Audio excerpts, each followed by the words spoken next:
বাংলাদেশ ব্যাংকের জামানত ঋণ পাচ্ছে পুঁজিবাজারে তালিকাভুক্ত ৫ ব্যাংক।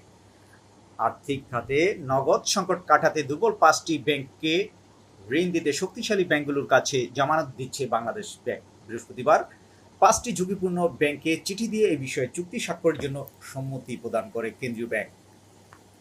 বাংলাদেশ ব্যাংকের এই সহায়তা পাবে ন্যাশনাল ব্যাংক, সোশ্যাল ইসলামী ব্যাংক, ফার্স্ট সিকিউরিটি ইসলামী ব্যাংক, ইউনিয়ন ব্যাংক এবং গ্লোবাল ইসলামী ব্যাংক। এই ৫টি ব্যাংকই আগে এসালম গ্রুপের নিয়ন্ত্রণে ছিল। জানা গেছে এ পর্যন্ত ৮টি ব্যাংক কেন্দ্রীয় ব্যাংকের কাছে বিশেষ ঋণের জন্য আবেদন করেছে। প্রাথমিকভাবে তীব্র সংকটে থাকা ৫টি ব্যাংককে তরলতা সহায়তা দেওয়া হচ্ছে, তবে অন্যান্য ঋণ প্রার্থী ব্যাংকগুলো তাদের আবেদনের ভিত্তিতে সহায়তা পাবে বলে ইঙ্গিত দিয়েছে কেন্দ্রীয় ব্যাংকের কর্মকর্তারা। বাংলাদেশ ব্যাংকের জামানতের বিপরীতে তুলনামূলকভাবে ভালো অবস্থায় থাকা ব্যাংকগুলো থেকে ঋণ পাবে দুর্বল ব্যাংকগুলো। শক্তিশালী ব্যাংকগুলো দুর্বল ব্যাংকগুলোতে আমানত বা বিনিয়োগ হিসেবে তহবিল স্থানান্তর করবে।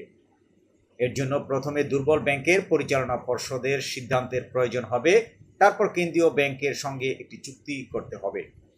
সম্প্রতি কেন্দ্রীয় ব্যাংক ১১টি ব্যাংকের পরিচালনা পর্ষদ পুনর্গঠন করেছে। এর মধ্যে এই ৫টি ব্যাংক রয়েছে।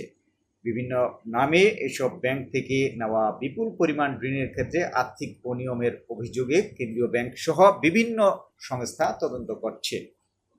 এই প্রেক্ষাপটে সাময়িকভাবে সংকট নিরসনে কেন্দ্রীয় ব্যাংকের জামানতের বিপরীতে দুর্বল ব্যাংকগুলোকে ঋণ দেওয়ার এই উদ্যোগ নেওয়া হয়েছে। এছাড়াও দুর্বল ব্যাংকগুলোর কাছে থেকে ডিমান্ড বা প্রমিসরি ডিপি নোট রাখবে বাংলাদেশ ব্যাংক।